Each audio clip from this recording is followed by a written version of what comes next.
Ngiyalibingelela bathandekayo ngegama lika Jesu Kristu inkosi yethu. Amen. Sithanda ukumbonga uNkulunkulu ukuthi sifumane ithuba lokufunda ilizwi lakhe. Namhla ngikhethe ukuthi sike sikhulume ngendaba yokwakhela amangcwaba ezihlobo zethu.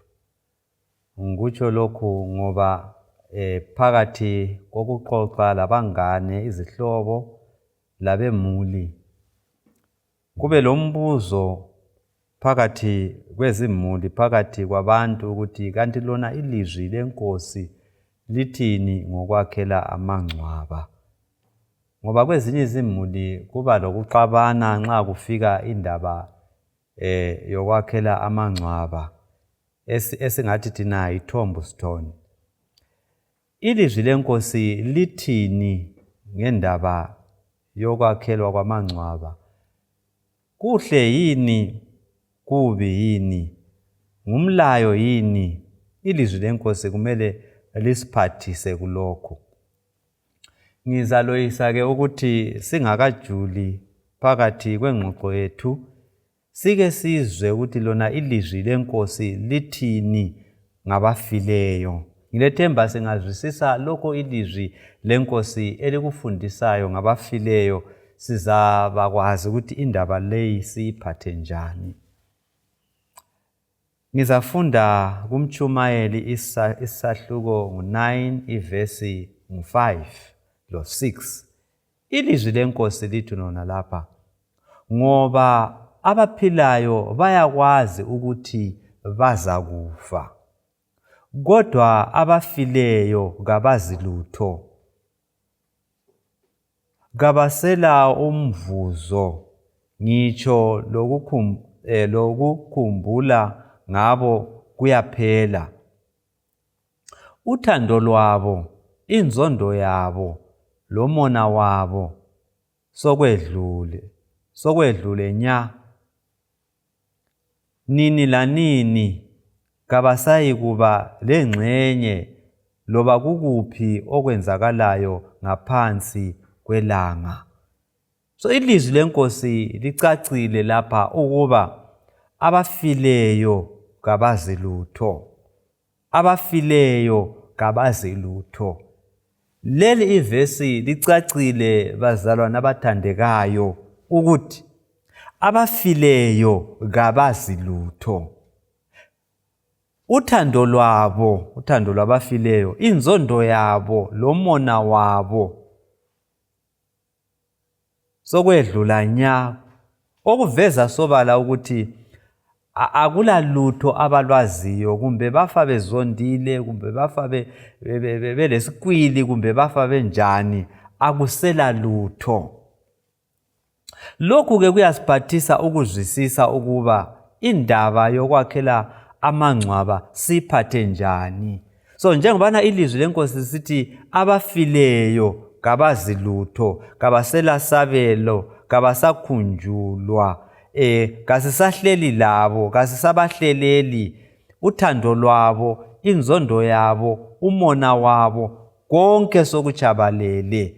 Kuveza sobala ukuthi konke esingakwenza sibenzela kabakwazi ngoba bafile. uJobe isahluko 14 ivesi 21, ilizwi lenkosi lithi lona, nxa amadodana akhe ezuza udumo kakwazi, nxa izizukulwane zakhe zisehliswa kaziboni. KuJob chapter 14 ichapter yonke ikhuluma ngabafileyo. Uthi yena ke lapha, nxa amadodana alo ofileyo enikwa udumo, kusitsho ukuthi nxa bepromothwa emsebenzini, nxa bephumelela empilweni, yena kakwazi ukuthi yikho sokwenzakele. Nxa izizukulwane zakhe zisehliswa, kusitsho ukuthi zixotshwa imisebenzi zihawula, yena kakwazi.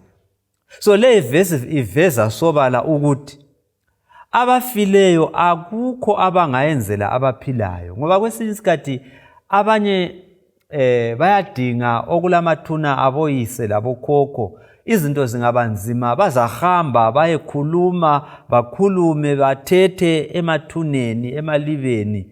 Kodwa ilizwi lenkosi lidlona lapha kabakwazi khona lokho ukuthi amadodana abo ayehliswa, amadodana abo anikwa udumo, abafileyo kabakwazi.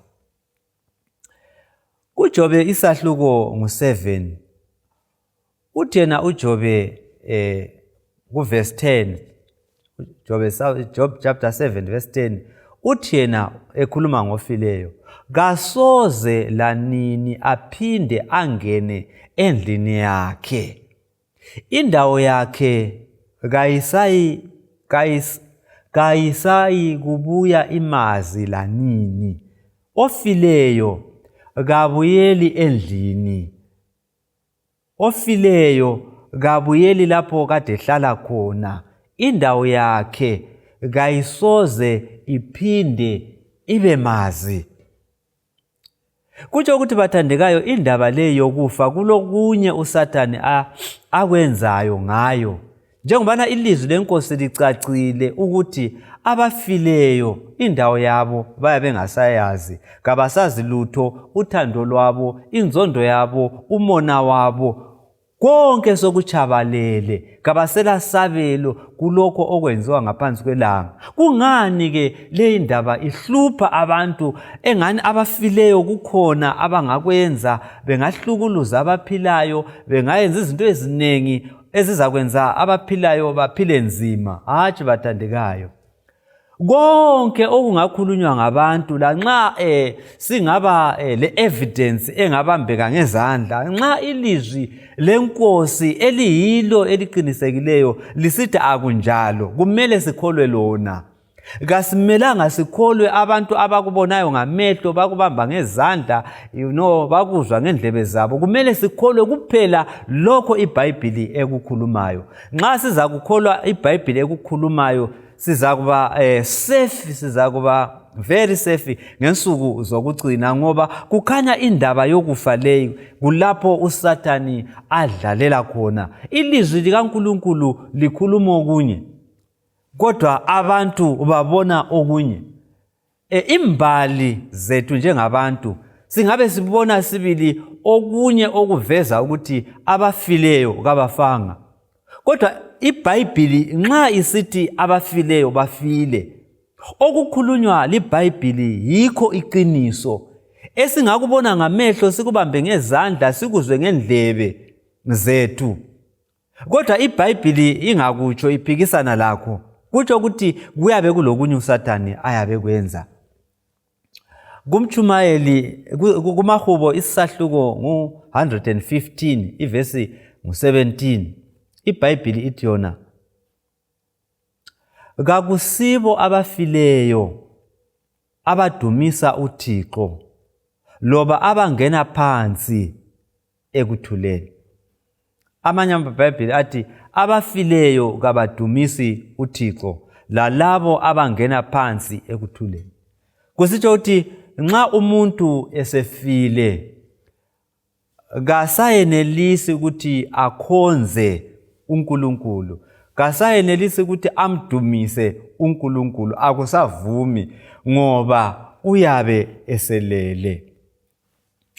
Umtshumayeli isahluko 9 ivesi ngu10, ilizwi lenkosi lithi la, lokho isandla sakho esingakwenza kwenze ngamandla akho onke, ngoba engcwabeni lapho oyakhona akusetshenzwa, akula kulungiselela, akula lwazi kumbe ukuhlakanipha. Amacebo onke leminakano yonke emathuneni iyaphela. So nxa umuntu esefile kasacabangi, konke sokuchabalele. So nxa efe ezondile, engafa ezondile, esifa nje, konke sokuchabalele. Lanxa elothando olunjani, nxa esifa sokuchabelele. So kusitsho ukuthi nxa esesemangcwabeni kakukho angakwenza okutshintsha impilo zalabo abaphilayo. Leyi yiyo imfundiso yeBhayibheli ukuthi abafileyo kabazi lutho, kabayenelisi ukuhlukuza abaphilayo, kabayenelisi ukubuyela ezindlini zabo, kabayenelisi ukuba lothando, kabayenelisi ukuba lenzondo, kabayenelisi ukuba lomona. Yikho okufundiswa lilizwi likaNkulunkulu. Yebo kumbali yethu ekuphileni singabe silezinye inkambo eziphikisana lalokho ilizwi lenkosi elikutshoyo. Zona lezo nkambo kaziveli kuNkulunkulu. Kumele sibe kwazi ukuthi ziyabe zivela kusitha sikaNkulunkulu. Ngoba nguSathani owafundisa abantu. NguSathani owachumayela intshumayelo yakuqala encwadini kaGenesis isahluko 3. Lapho uNkulunkulu wayetshele uAdam loEva ukuthi mhla lisidla lesi sihlahla lizakufa impela. NguSathani yedwa owachumayela intshumayelo yakuqala yamanga wathi kalikufa impela. So indaba yokungafi komuntu ayiveli kuNkulunkulu. Indaba yokungafi komuntu ivela kuSathani. Nguye owachumayela ivangeli elithi lona umuntu kafi. Lona lolo daba olwachunyayelwa nguSathani lugcwele umhlaba wonke. Inkolo zonke azikholwa ukuthi umuntu uyafa. Kodwa iBhayibheli lifundisa ukuthi umuntu uyafa. Nxa efile uyabe efile. Inzondo yakhe, umona wakhe, uthando lwakhe sokuchabalele. Ngalawo amandla okubuyela endlini lapho kade ehlala khona konke sokuphelele. But uSathani ke wachumayela, watshela uAdam loEva wathi kalikufa. So indaba zonke lezi imizamo kaSathani yokuqinisa intshumayelo yakhe, amanga akhe athona umuntu kafi. So ke bathandekayo, ngiloyisa ukuthi sikunanzelele ukuthi indaba zamathuna lezi, ukuthanda ukudlalela emathuneni lokuzama ukwenza izinto imininingwane eminingi ngamathuneni, kayisiyo area kaMlimu, kayisiyo ndawo kaMlimu. Yindawo kaSathani akhuluma ngayo kudala wathi umuntu kafi. Umuntu kafi. So okunye okwenziwa ngabantu ikuzama ukuthabisa lokujabulisa abafileyo. Kodwa uNkulunkulu esithi kabazi lutho. Asike nisizwe ukuthi uNkulunkulu uthini lapha kuLeviticus chapter 19 verse 31. Uthi yena lingayi kwaba izangoma loba lidinge izanuse ngoba zizalingcolisa. Mina yimi uThixo uNkulunkulu wenu. uNkulunkulu okhuluma. Why uNkulunkulu engafuni ukuthi abantu bayebuza indaba zabafileyo? Ngoba bafile kabazi lutho, balele emathuneni kabazi lutho. Abantu bengahamba ukuyadinga indaba zabafileyo, uSathani ngokwakhe olamandla okuzenza njengani labana abafileyo uyathutsha abatshele akufunayo okuphikisana lentando kaNkulunkulu. Yikho uNkulunkulu engafuni ukuthi abantu badinge ngabafileyo. Abafileyo bafile, akula lutho abalwaziyo. NguSathani yedwa othatha isimilo akhulume njengabantu abafileyo, abethu abafayo kudala, kodwa bengayisibo, enguye, ukuze amanga akhe awachumayele ekuqaleni awaqinise, amanga athona umuntu kafi. KuLeviticus chapter 20 verse 27 ilizwi lenkosi lithi indoda loba umfazi ovumisayo loba oyisanuse phakathi kwenu kabulawe. bakhandeni ngamatshe indaba yabo. uNkulunkulu kungani esithi abantu laba kabakhandwe ngamatshe? Ngoba abantu abazama ukukhuluma labafileyo bayabe behlangana loSathane ngokwakhe, ngoba abafileyo ngokufundisa kwelizwi lenkosi abazi lutho, balele, inzondo yabo, umona wabo, konke ngabo sokuchabalele. Kodwa ababuza amazwi kumbe abadinga kwabafileyo, okwenzakala ukuthi njengoba bengavuki ukuthi bakhulume, ozakhuluma labo, ozakhuluma endaweni yabo nguSathane ngokwakhe. So umuntu othanda izinto zamadlozi uba in contact loSathane ngokwakhe. Yikho uNkulunkulu esithi kababulawe abantu abanjalo. Why? Ngoba bayabe behlangana loSathane manqamu. So kuyini esikufundayo bathandekayo? Esikufundayo ilokho: nxa sisiya kwakhela amangcwaba, singahambi ukuya kwakhela amangcwaba silengqondo yokuzama ukuthabisa, kumbe silengqondo yokuthi sibuyisane labazali bethu kumbe labogogo kumbe lezihlobo zethu. Ngoba lanxa sisakha lawo mathuna, sifaka ama-tombstone, abakuboni njalo abakwazi ukuthi ukwenzile lokho. Nxa njalo usukwenzela ukuthi ubathabise, ususenza isidlozi, usuzama ukukhuluma labafileyo. So nxa usiya kwakhela ingcwaba, ungakwenzi ngoba ufuna ukuthi bajabule, ngoba kabakwazi ukuthi ubayakhela ini ingcwaba labo, kabakwazi khona lokho.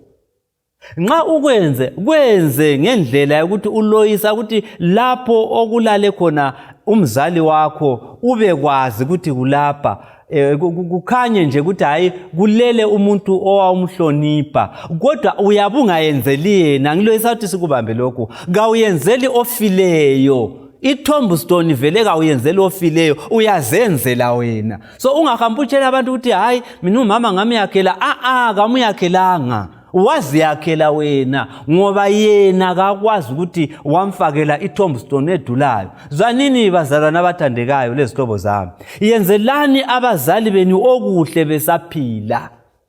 Yenzelani izihlobo zenu okuhle besaphila. Kabayembathe ama-2-in-1 besaphila, baflaye, libagadisa ama-fly machine besaphila, kumbe labahambisa kubo Victoria Falls, bahambiseni besaphila. Nxa sebelele abakwazi konke lingasala likwenza. Hayi khona ke ukudlalisa imali abantwana baze baswele i-school fees.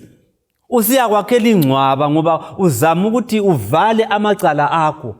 Vele kasozabe kwazi umzali ukuthi usumakhele ingcwaba, usulungisa ingcwaba, walicecisa. No. Nxa ufuna ukuthi umzali wakho umenzele ulutho, menzele kathesi. Indaba bazalwane abathandekayo yokufuna ukudila labafileyo lokuya emangcwabeni abo, uzathola nxa kusenziwa i-tombstone abantu sebeleminye imininingwane abayenzayo. uNkulunkulu kakufuni, uyakwenyanya ukuzama ukukhuluma labantu abafileyo, uyakuzonda kakhulu, kuyisinengiso, uyahlanza. Why uNkulunkulu ekuzonda? Ngoba ukuzama ukukhuluma labafileyo yikukhuluma loSathane ngokwakhe. Yikho uNkulunkulu engafuni.